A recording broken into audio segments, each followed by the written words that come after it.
ہرات میں حضور علیہ السلام کی اولاد سے ایک شہزادی بیوہ ہو جاتی ہے، تو وہ اپنے بچوں کو لے کر کے سمرقند میں آتی ہے اور پوچھتی ہے کہ یہاں کوئی شخص ہو جو مجبور لوگ، مفلوک الحال لوگوں کی مدد کرتا ہو۔ تو لوگوں نے بتایا کہ یہاں دو بڑے سخی لوگ ہیں، ایک مسلمان ہے اور ایک مجوسی ہے۔ تو اس نے کہا مجھے تو مسلمان کے پاس ہی جانا چاہیے، اور گئی اور کہا کہ میں مفلوک الحال ہوں، میرا خاندان رسول صلی اللہ علیہ وآلہ وسلم سے تعلق ہے، غریب الدیار ہوں، شوہر کا سر سے سایہ اٹھ گیا ہے، یہ بچے ہیں، تو آپ اگر میری مدد کر دیں تو میری سفید پوشی کا بھرم باقی رہے۔ تو اس نے کہا کہ بہت سارے لوگ آتے ہیں اور اس طرح کی باتیں کرتے ہیں، تم بتا سکتی ہو کہ تمہارے پاس کیا ثبوت ہے خاندان رسول سے ہونے کا؟ تو اس نے کہا میں مفلوک الحال ہوں، بچوں کو لے کر کے ہرات سے یہاں پہنچی ہوں، تو میں شجرہ تو ساتھ نہیں لیے پھر رہی، بس میری بات پہ اعتبار کر لیا جائے۔ اس نے کہا کہ میں تیری بات پہ اعتبار نہیں کر سکتا۔ خیر وہ وہاں سے اٹھی اور اس مجوسی کے پاس چلی گئی اور اس کو جا کے بتایا کہ مفلوک الحال ہوں، یہ میرے چھوٹے یتیم بچے ہیں، میں رسول کریم صلی اللہ علیہ وآلہ وسلم کی اولاد سے ہوں، تو آپ اگر میری مدد کر دیں۔ تو اس نے انتظام کر دیا ایک چھوٹے سے گھر کا، اور جو ضروریات کی چیزیں تھیں وہ باہم پہنچا دیں۔ یہ بھی سو گیا اور وہ مسلمان تاجر بھی سو گیا۔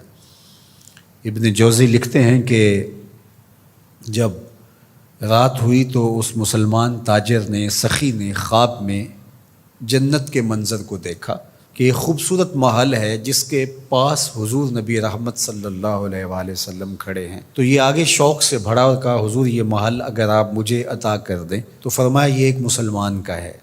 تو کہا میں بھی تو مسلمان ہوں۔ فرمایا تیرے مسلمان ہونے کا ثبوت کیا ہے؟ آنکھیں کھل گئیں، ماضی کا سارا قصہ ذہن میں تازہ ہو گیا، اور وہ جو لفظ کہے تھے کہ تیرے سیدہ ہونے کا ثبوت کیا ہے، وہ لفظ احساس پہ ہتھوڑے برسانے لگے اور نکال دیا گیا دربار رسالت سے۔ صبح ہوئی تو ڈھونڈتا پھرتا ہے کہ کل یہاں کوئی سید زادی اپنے بچوں کو لے کر کے آئی تھی، کسی کو پتہ ہو تو لوگوں نے بتایا کہ وہ فلاں مجوسی ساہوکار اور سخی جو ہے اس کے پاس ہے۔ تو وہ گیا اور دروازہ کھٹکھٹایا اور قدرے غسیلے انداز میں کہنے لگا کہ ہمارے نبی کی بیٹی ہے اور آپ کو حق نہیں پہنچتا ہے، ان کی خدمت ہمارا ہی حق ہے، بلکہ کہا 300 دینار لے لو اور جلدی کرو ہمارے سپرد کر دو۔ تو اس نے مسکرا کے دیکھا، کہا کہ میں نے تو انڈٹھا سودا کیا تھا، اب تو منظر دیکھ چکا ہوں، جہاں رات آپ کو دھکے دے کر نکالا گیا وہاں مجھے وعدہ دیا گیا کہ تو نے میری بیٹی کی خدمت کی ہے، تجھے اور تیری نسل کو جنت کی ضمانت دی جاتی ہے، اور میں تو حضور کے ہاتھ پہ کلمہ پڑھ کے اسلام قبول کر چکا ہوں۔ اللہ اکبر۔ نسبت رسول کا احترام، محض نسبت رسول، عمل تو بعد میں آتے ہیں۔ اللہ اکبر۔ تو فرمایا کہ احبو لأہل بیتی لحبی، میرے اہل بیت سے محبت میری وجہ سے کرو۔ اللہ اکبر۔ امت کو سمجھنا چاہیے کہ اہل بیت رسول کا معاملہ کتنا حساس اور کتنا نازک ہے، اور آقا کریم نے کس قدر اس کو اہمیت کے ساتھ حجۃ الوداع کے موقع پر ارشاد فرمایا، اور دوسرا حضور علیہ السلام نے مقام خم پر باقاعدہ خطاب کرتے ہوئے ارشاد فرمایا۔ یہ مکہ اور مدینہ کے درمیان ایک جگہ ہے۔ الا ایھا الناس، اے لوگو، انما انا بشر یوشک ان یاتی رسول ربی فاجیبو، فرمایا کہ میں بشر ہوں، موت کا فرشتہ پیغام لے کر میرے پاس بھی آئے گا اور میں رب کے بلاوے پر حاضر ہو جاؤں گا۔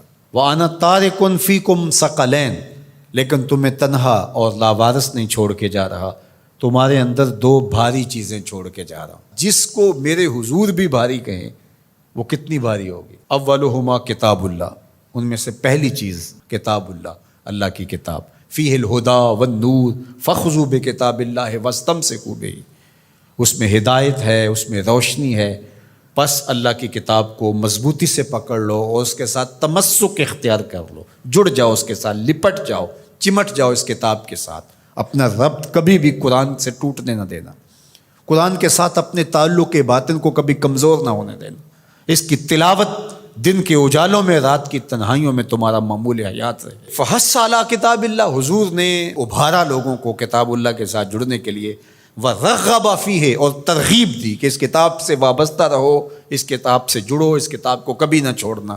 ثم قال، پھر ارشاد فرمایا، وَأَهْلُ بَيْتِي، اور میرے اہل بیت، اذکرکم اللہ فی اہل بیتی، اذکرکم اللہ فی اہل بیتی، اذکرکم اللہ فی اہل بیتی، 3 مرتبہ فرمایا، میں تمہیں اپنے اہل بیت کے بارے میں اللہ سے ڈراتا ہوں، تذکیر کرتا ہوں، نصیحت کرتا ہوں کہ میرے اہل بیت کے معاملے میں کوتاہی نہ کرنا۔ 1 بار نہیں کہا، 2 بار نہیں کہا، 3 بار فرمایا۔ نگاہ نبوت کچھ دیکھ رہی تھی کہ لوگ کربلا کے اندر شہزادگان رسول کو شہید کرنے کے درپے ہوں گے، اور اہل بیت نبوت کی عظمتیں لوگوں کو ہضم نہیں ہو پائیں گی، تو حضور نے 1 بار نہیں، 2 بار نہیں، 3 بار فرمایا کہ میرے اہل بیت کے معاملے کے اندر ان کی حساسیت اتنی ہے کہ کوتاہی کا ارتکاب نہ کرنا۔ اہل بیت نبوت کا معاملہ بہت حساس ہے، بہت ہی حساس ہے۔ یزید پلیت نے اہل بیت کے ساتھ ٹکر لے کے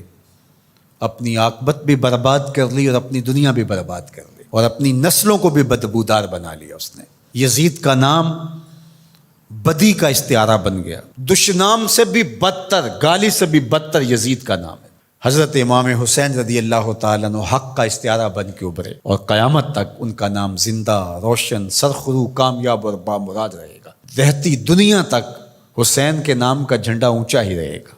اہل بیت کے لیے دلوں میں محبت جو موجزن نہیں رکھتا سینے میں، اس کے سینے میں پتھر رکھا ہوا ہے، اس کے سینے میں کسی مومن کا دل نہیں رکھا ہوا۔ یہ پیار تو ہر وقت سلگتا ہے، لیکن جو ہی محرم کے ایام آتے ہیں تو پھر خوشبوئیں پھیلنا شروع ہو جاتی ہیں، اور ان کے لیے دل میں جو جذبات پیدا ہوتے ہیں، اللہ اکبر، ہماری 1000 جانیں تصدق ان کے قدموں سے لپٹی ہوئی خاک پر، دین کے جھنڈے کو جس طرح انہوں نے اونچا رکھا، سرخرو اور سر بلند کیا، قیامت تک یہ امت خراج پیش کرتی رہے گی، اور محبتوں کے نذرانے ان کی چوکھٹ پر اچھی ویڈیوز کے لیے چینل کو لائک، شیئر اور سبسکرائب کریں۔